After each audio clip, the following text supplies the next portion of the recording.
Zaina Gosub, PhD, MCC, Leadership, Wellness, and Executive Coach for Embrace to Create.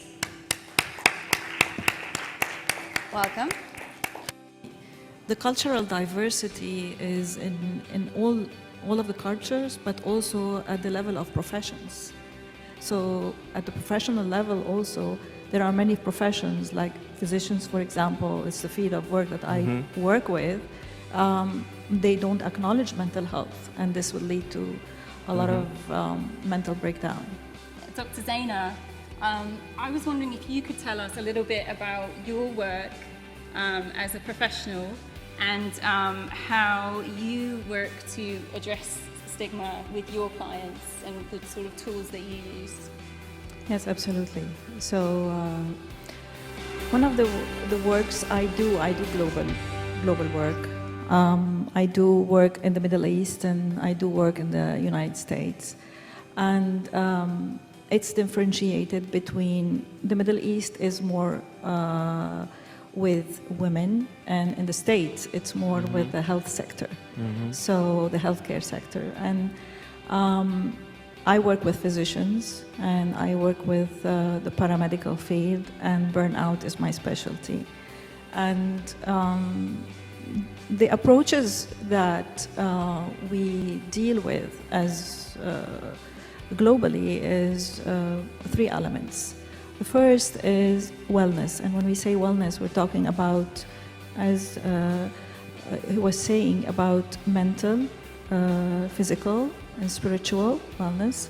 But there's the element of social wellness also, and connectedness. That is very important.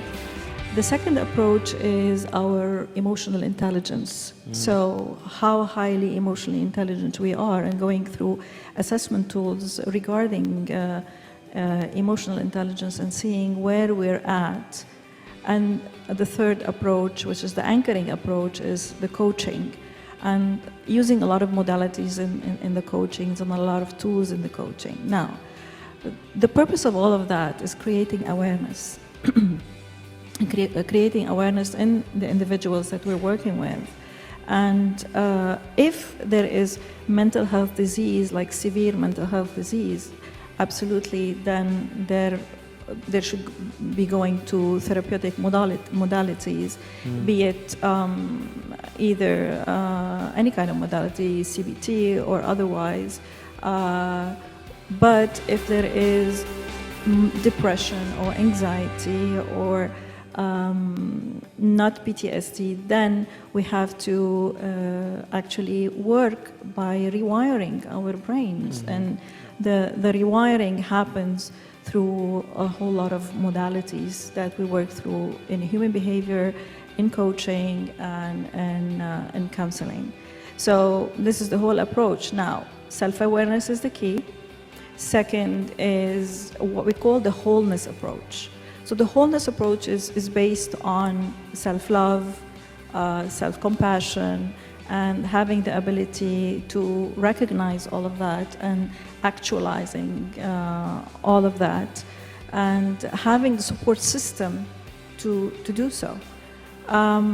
Basically and definitely at the base of all of this is education.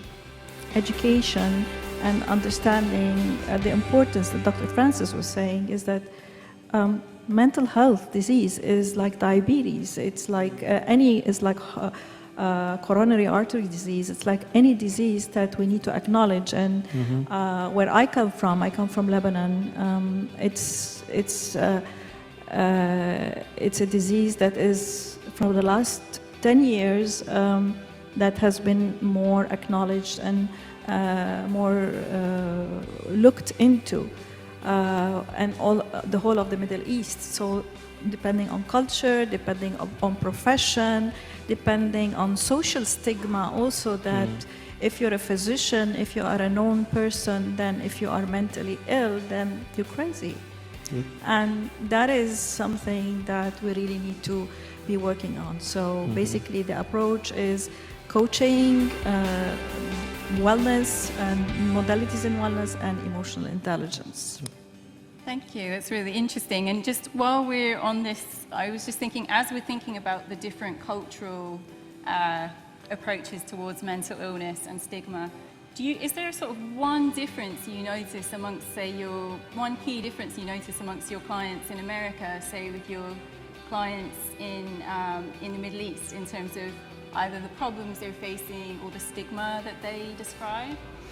First of all, I'm going to talk about gender. So the Middle Eastern men don't acknowledge the problem. So as you said, they deal with more physical issues that manifest themselves physically in many diseases, and more than women. Second, yes, the difference is the awareness that you can see in the United States. It's totally different than the Middle East, no matter where you come from in the Middle East. It's that awareness that helps you. It's 50% of the solution, that you go and do something about it. Even if you get stuck, but you continue doing something about it, that's a whole lot of difference that we really need to keep working on. Next, an award for Dr. Zeina Ghoussoub. Dr. Ghoussoub is the Wellness and Executive Coach of Embrace to Create, a leading coaching company. With a PhD in Human Behavior and Counseling, she is a professionally certified executive, leadership, and wellness coach. With over 20 years of coaching experience and expertise in emotional intelligence, Dr. Ghoussoub is the founder and president of the International Coaching Federation Lebanon chapter, the ICF. Thank you. Thank you, first of all, Health 2.0, for this recognition.